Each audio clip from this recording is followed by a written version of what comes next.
बिस्मिल्लाहिर्रहमानिर्रहीम। अल्हम्दुलिल्लाहि रब्बिल आलमीन वल आक़िबतु लिल मुत्तक़ीन वस्सलामु अलल मुरसलीन वल्हम्दुलिल्लाहि रब्बिल आलमीन। क़ाल अल्लाहु तआला फ़िल क़ुरआनिल मजीद वल फ़ुरक़ानिल हमीद। बिस्मिल्लाहिर्रहमानिर्रहीम। ज़ालिकल किताबु ला रैब फ़ीहि हुदल लिल मुत्तक़ीन। सदक़ल्लाहुल अज़ीम। सदक़ रसूलुहुन नबियुल अमीनुल करीम। फ़ी शान इज़्मति हबीबिही इन्नल्लाह व मलाइकतहु युसल्लूना अलन नबी या अय्युहल्लज़ीना आमनू सल्लु अलैहि व सल्लिमू तस्लीमा। अल्लाहुम्मा सल्लि अला सय्यिदिना हबीबिना मौलाना मुहम्मद व अला आलि सय्यिदिना मौलाना मुहम्मद व बारिक वसल्लिम। तमाम तारीफ़ें उसी रब्बे कायनात के लिए सज़ावार है जो तमाम जहानों का परवरदिगार है। दरूद व सलाम व आख़िर नेमत अहमद मुस्तफ़ा मोहम्मद मुस्तफ़ा रसूल खुदा सल्लल्लाहु अलैहि वसल्लम पर व आपके अहले बैत अत्हार खुलफ़ाए राशिदीन औलिया कामिलीन पर करोड़ों रहमतें हो। अल्लाह की बारगाह में दुआ है कि अल्लाह सुब्हानहू व तआला हक़ कहने और हक़ सुनने की तौफ़ीक़ अता फ़रमाए और तमाम आलम इस्लाम पर रहम व करम का मामला फ़रमाए और तमाम इंसानियत पर रहम व करम का मामला फ़रमाए। अल्लाह इस वबाओं की दहशत से हम सब की हिफाजत फ़रमाए, वबाओं से की हिफाजत फ़रमाए। अल्लाह उन बेकसूर लोग जो जेलों में बंद उनकी रिहाई अता फ़रमाए और तमाम आलम पर रहम व करम का मामला फ़रमाए। एक दूसरे की इंसानियत की कदर करने वाला बनाए, हम सब का ख़ातिमा ईमान पर फ़रमाए। अल्लाह सुब्हानहू व तआला हमारी मग़फ़िरत फ़रमाए। पढ़ी एक मरतबा दुरूद पाक अल्लाहुम्मा सल्लि अला सय्यिदिना हबीबिना मौलाना मुहम्मद व अला आलि सय्यिदिना मौलाना मुहम्मद व बारिक वसल्लम। बुजुर्ग और दोस्तों, अल्लाह सुब्हानहू व तआला ने बंदे मोमिन को शान कलाम पाक में फरमाया और अल्लाह ने कहा खलक़ल इंसान फ़ी अहसनि तक़वीम। हमने इंसान को बेहतरीन सांचे में डाला और अल्लाह ने जो है खाली इंसान को नहीं भेजा, उसके साथ रहबर भेजा। ज़ालिकल किताबु ला रैब फ़ीहि हुदल लिल मुत्तक़ीन। हमने कुरान ये मुत्तक़ीन के लिए है, ये परहेजगारों के लिए है। क्या हमने कभी कुरान को सीने से लगाया? क्या हमने कभी कुरान की रोशनी में हमारी जिंदगी को हमने गुजारने की कोशिश की? नहीं। आज एक बीमारी के खौफ में लोग क्या क्या कर रहे हैं, लेकिन अल्लाह के खौफ से खाली हैं। बुजुर्ग और दोस्तों, आज आपको हमको जो है अपना जायजा लेने की जरूरत है। रमजान जैसी नेमत, अजीम शान नेमत अल्लाह ने दी हमें। अल्लाह ने इस रमजान की हमने कहां तक कदर की, कहां तक कदरदानी की। बुजुर्ग और दोस्तों, अल्लाह सुब्हानहू व तआला ने बेशुमार नेमतों से सरफराज किया। आज लोग अना व तकब्बुर की जो है मस्ती में इतने चूर है, बीमारी करीब है, उसके बाद भी एहसास नहीं है। आज एक दौर था, कहते थे कि कोरोना वायरस चाइना में है, कोरोना वायरस इटली में है, फ्रांस में है, अमेरिका में है। आज आपके मुल्क में आ गया, आपकी बस्तियों में आ गया, आपके घरों के करीब आ गया। लेकिन अल्लाह का खौफ अभी भी नहीं आ रहा है। मौत का खौफ, मौत करीब है, अभी उसके बाद एहसास नहीं हो रहा। वो सहाबा इकराम रिज़वानुल्लाहि तआला अजमईन, अल्लाह के नबी सल्लल्लाहु अलैहि वसल्लम पे कैसा मर मिटते और वो आखिरत की तैयारी में लगे रहते, रसूलुल्लाह पे कुर्बान होते। मुझे बड़ा अफसोस हुआ कि आज एक साहब ने मुझसे कहा कि एक जो इस्लाम कबूल किया, जो शख्स को जो है मेहनत की गई उसके ऊपर, अल्लाह ने उसे ईमान की दौलत दी। एक गैर ईमान शख्स था, अल्लाह ने जब ईमान की दौलत दी, वो पेशे से जो है हजामत के पेशे से ताल्लुक था, कोई और पेशे से ताल्लुक था किसी का। तो वो हजरात जब अपने मुकाम पर गए तो वहां के उस देहात के, उस गांव के लोगों ने जो है उन्हें कहा कि जो है हम तुमको मस्जिद में आने नहीं देंगे, तुम फला मजहब के हो, फला मजहब के हो। बताओ, मस्जिद के बाहर कर दिए। और कुछ ऐसे जो है जो इस्लाम कबूल किए मेरे हमारे जो भाई हैं, उन्हें लोग बच्ची देने से परहेज कर रहे हैं, उनसे रिश्ता करने के लिए परहेज कर रहे हैं, बल्कि ये कह रहे हैं कि हमारा माशरे में अगर हमको खाने पे खाना बराबर नहीं है, बच्ची की सही परवरिश नहीं कर सकते, खिला नहीं सकते, पिला नहीं सकते, गरीब से गरीब ही है तो वो चाहता है कि मैं अपनी बच्ची किसी गैर जो इस्लाम कबूल किया है मैं उसको नहीं दूंगा। अरे अफसोस, जो इस्लाम कबूल किया उसको नहीं दूंगा। अल्लाह के नबी सल्लल्लाहु अलैहि वसल्लम ने फरमाया जो इस्लाम कबूल कर कर, जो गैर इस्लाम कबूल करके इस्लाम में आता है तो उसका मर्तबा इतना बुलंद और बाला है कि उसके तमाम गुनाहें अल्लाह ताला माफ कर देता है। चाहे 25 साल के गुनाह हो, चाहे 50 साल के गुनाह हो, चाहे 70 साल के गुनाह हो, अल्लाह वो तमाम गुनाहों को माफ करता है। जैसे वो कुफ्र को तर्क कर कर, वो बातिल ताकतों को तर्क कर कर ला इलाहा इल्लल्लाह मुहम्मद रसूलुल्लाह पढ़कर जब इस्लाम में आता है तो अल्लाह ताला उसका मुकाम ऐसे बयान किया गया है, उसकी अजमत ऐसे बयान की गई है, कल तक वो जो है कुछ भी था, क्या भी था, कैसा ही कैसा गुनाह क्यों ना हो, कैसा ही कैसा गुनाह क्यों ना हो, वो अब ऐसे हो गया है जैसे वो मां के पेट से अभी अभी जो है तवल्लुद हुआ है, उस तरह उसका मुकाम मर्तबा है। अरे ये इस्लाम है। आज जो इस्लाम कबूल करके आ रहे हैं उनकी कदर करनी चाहिए, उनकी जो है हौसला अफजाई करना चाहिए। जबकि इस इब्तिदाई दौर के अंदर ज़कात का जो सिस्टम था, उन्हें ज़कात देना, उन्हें भी ज़कात दिया जाता जो इस्लाम कबूल करके आए। आज बुजुर्ग और दोस्तों, बड़ा ही नाजुक दौर से हम गुजर रहे हैं। आज भी तकब्बुर बिचूर होकर हम फला खानदान नहीं मेरे भाई, अल्लाह के पास मुंह दिखाना है।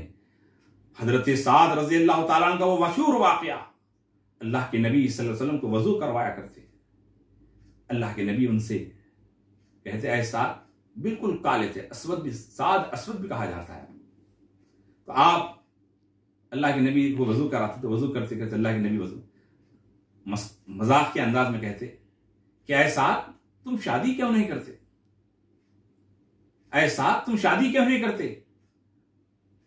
उन्होंने जो है फौरन खामोशी अख्तियार कर दी। एक मरतबा, दो मरतबा, जब तीसरे मरतबा वजू कराने के लिए गए तो आप फिर अल्लाह के नबी ने कहा ऐसा तुम शादी क्यों नहीं करते। तो आप पहले से तय करे हुए थे कि आज अगर पूछेंगे तो मैं अल्लाह के नबी के ऊपर डालूंगा। तो अल्लाह के नबी पूछ ही नहीं रहे, वजू करा दिए, सब हो गया।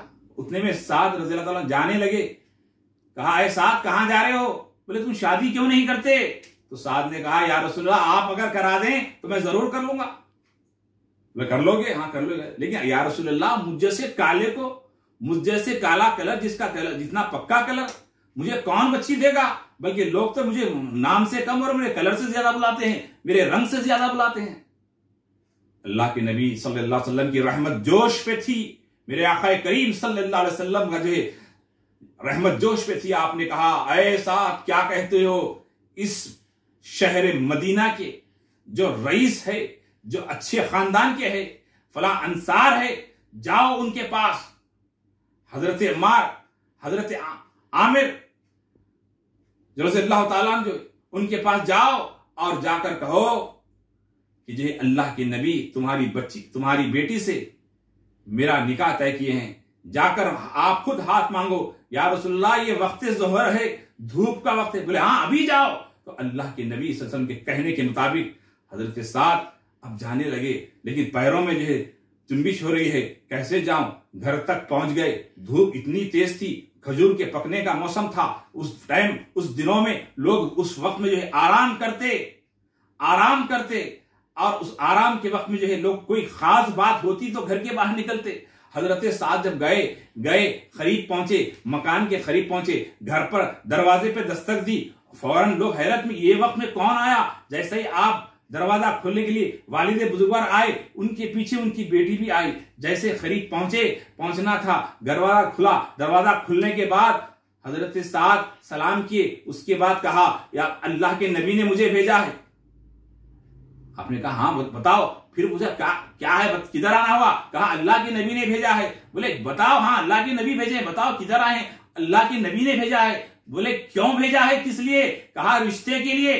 बोले किसके। खुश होने लगे हजरत साद के जुमले पे, आप खुश होने लगे। कहा किसके लिए। कहा मेरे लिए, आपकी बेटी का रिश्ता तलब किए हैं। जैसे सुनना था, वो रईस आदमी, जो पैसे वाला आदमी, खानदानी आदमी के चेहरे पे जो है फौरन चेहरा बदल जाता है, गजब की कैफियत में आ जाते हैं। उतने में उनकी बेटी कहती है कि जो है बाबा जान आप थोड़ा सा खामोश हो जाएं, आप ये गुस्सा ना करें, आप ये देखें कि ये वो पैगाम किसके तरफ से आया है।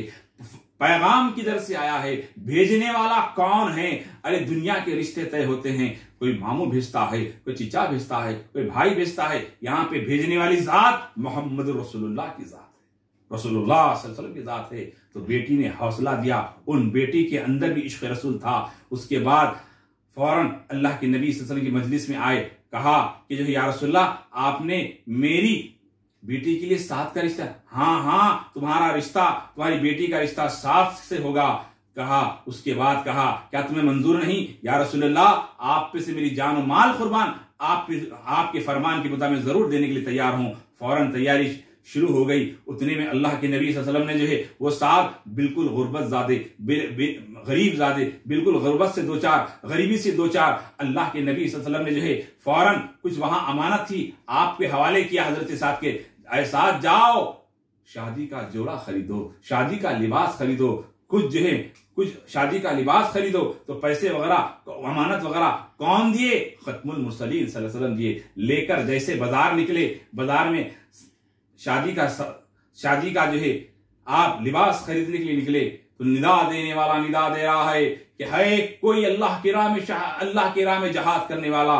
जंगे ओहद का ऐलान हो रहा है, ओहद की जंग का ऐलान हो रहा है। अल्लाह के नबी ने जो है ऐलान, मुनादी ऐलान कर रहा है। ऐलान हजरत साद के जो है कान से टकराता है कि जो है मैदान जंग में जाना है, जहाद के लिए जाना है। जैसे ही ये सुनना था, आप एक हसीन और जबीन लड़की से शादी का ख्याल एक तरफ मैदान जंग का ख्याल एक तरफ, आप अपने हसीन और जबीन लड़की से शादी का इरादा तक करते हैं। उसके बाद वो पैसे से जो है आप जो जब तक कि आप अपना लिबास खरीद चुके थे, आप अपना शादी का जोड़ा खरीद चुके थे, आपने जाकर उसे वापस कर दिया। उसके बाद वो पैसे लेकर जो है आपने क्या खरीदा? जंगी लिबास खरीदा, तलवार खरीदी, हथियार खरीदा। उसके बाद खामोशी से जो है आप अपने चेहरे को छुपाकर मैदान जंग में शरीक हो गए। एक वक्त ऐसा आया जंग में दुश्मनान इस्लाम को नारे जहन्नुम करते करते जो है जब जो है 70 सहाबा इकराम जो है मैदान ओहद में जो है शहीद हुए, उनमें हजरत सईदुल शुहदा हजरत असदुल्लाह व असद रसूलुल्लाह सईदुल शुहदा हजरत अमीर हमजा बिन अब्दुल मुत्तलिब अलैहि सलाम भी जिस जंग में शहीद हुए, हजरत मुसैब बिन उमैर जिस जंग में शहीद हुए, उसी में हजरत साद रजी अल्लाह तआला ने अपनी जामे शहादत नोश फरमाया। बुजुर्ग दोस्तों, जब लाशों को इकट्ठा किया गया, मुजाहिदीन इस्लाम की शहदा की लाशों को इकट्ठा किया गया, तो अल्लाह के नबी बेसाख्ता रोने लगे, इतना रोए। उसके बाद हजरत साद रज़ी अल्लाह तआला का जो है जब आप खरीद लिए, लेकर देखा कि मेरा साथ यहां कैसे। उसके बाद अल्लाह के नबी रोने लगे, थोड़ी सी रोते रोते चेहरे पे मुस्कुराहट आ गई। साहबा ने अर्ज किया, या रसूलल्लाह अभी आप गमज़दा थे, अचानक मुस्कुराहट, क्या मामला है? अल्लाह के नबी ने कहा, तुम्हें नहीं मालूम कि साद का जो है शादी ठहर गई थी, फला इतनी हसीन और जबीन लड़की से शादी ठहरी थी, उससे शादी होने वाली थी, लेकिन उन्होंने अपने शादी के ख्याल को तर्क कर अपने शादी के लिए जो मैंने जो उन्हें पैसा दिया था उसे छोड़कर उन्होंने जंगी लिबास पहनकर जो है इस जंग में आए और शहीद हो गए। और मैं ये देख रहा हूं कि हूरें आपस में लड़ रही हैं, एक दूसरे से जो है लड़ रही हैं कि मैं हजरत साद की दुल्हन मैं बनूंगी, हजरत साद की दुल्हन मैं बनूंगी। एक से बेहतरीन हूर जो है जन्नती हूरें आपस में जो है एक दूसरे पे सबकत लेना चाहते हैं कि मैं बनूंगी। ये आलम है। अरे जो अल्लाह के नबी सल्लल्लाहु अलैहि वसल्लम की जो मोहब्बत में होता है, वो ये नहीं देखता कि कौन है, वो फरमान मुस्तफ़ा को देखता है। आज गैर मुस्लिमीन हजरात जो आज इस्लाम कबूल कर रहे हैं, अल्लाह के रसूल की मोहब्बत, कुरान की मोहब्बत में इस्लाम में जब आ रहे हैं, जब मुसलमानों को देख रहे हैं, तो वो इस्लाम से बेजार हो रहे हैं, इस्लाम से दूर हो रहे हैं। इस कुरान से जब देखते हैं, इस्लाम के करीब आते हैं। नबी करीम की जिंदगी को जब देखते हैं, इस्लाम के करीब आते हैं। वो नूरानी सहाबा को जब देखते हैं, इस्लाम के करीब आते हैं। और अल्लाह की तालीमात को देखते हैं तो इस्लाम के करीब आते हैं। लेकिन इन मुसलमानों को जब मुसलमानों के साथ इनके मामलात होते हैं, तो वो लोग इस्लाम से दूर हो रहे हैं। कई ऐसे लड़कियां जो इस्लाम कबूल कर चुकी हैं, बाद में इस्लाम से मुर्तद हो जा रहे हैं। मुर्तद होने के जिम्मेदार कौन? मुसलमान है। मुसलमान उनको अपना नहीं रहा है, उन्हें दूसरी नजर से देखा जा रहा है। जिस तरह ब्राह्मण जो है एक SC STों को देखते हैं, एक गैर मुस्लिमीन जो इस्लाम, जो नौ मुस्लिम जो इस्लाम कबूल कर रहे हैं, उनको मुसलमान उस तरह देखते हैं। नहीं मेरे भाई, अल्लाह के नबी सल्लल्लाहु अलैहि वसल्लम है, हजरत सालिम रज़ी अल्लाह ताला जो गुलाम थे, जब आप इस्लाम में आए तो कुरान इतनी प्यारे अंदाज में पढ़ते गए, इतनी प्यारे अंदाज में पढ़ते गए, तो एक वक्त ऐसा आया कि मदीने में जो है जो गुलामी करते गए, मक्के में गुलाम थे वो गुलामी करते गए। जब मक्के से जो है लोग जब मदीने आए तो जो अल्लाह के नबी सल्लल्लाहु अलैहि वसल्लम जब लेकर हिजरत कर जब आप मक्के में आए तो अल्लाह के नबी सल्लल्लाहु अलैहि वसल्लम ने जो है एक मर्तबा उनके पीछे नमाज अदा की। कहा ये कौन है? कहा ये सालिम है। अरे ये तो फला गुलाम। अरे गुलाम नहीं है, ये हमारा इमाम है, जो अल्लाह के नबी की मोहब्बत में अपने आप को जो है अपने आप को निछावर करता है रसूलुल्लाह की। अल्लाह ताला उसे बेइंतहा इज्जत और शान अता फरमाता है। मुसलमानों, आज आपको हमको चाहिए कि गैर जो नौ मुस्लिम हजरात है उनसे मोहब्बत से पेश आएं, अपने करीबी लोगों से जो है उनके रिश्ते करवाकर उन्हें उनकी इज्जत हौसला अफजाई करें, उनको जो है दूसरी नजर से ना देखें, मोहब्बत से देखें। जो इस्लाम कबूल करके आए हैं उनसे मोहब्बत से पेश आएं, इसलिए कि नहीं मालूम कि हमारा खात्मा किस पे होने वाला है, आने वाला दौर कैसा है नहीं बता सकते। नौ मुस्लिम हजरात से इस्लाम कबूल करके आए हैं उनकी बहुत बेपनाह इज्जत और शान है जो इस्लाम कबूल करके आए हैं।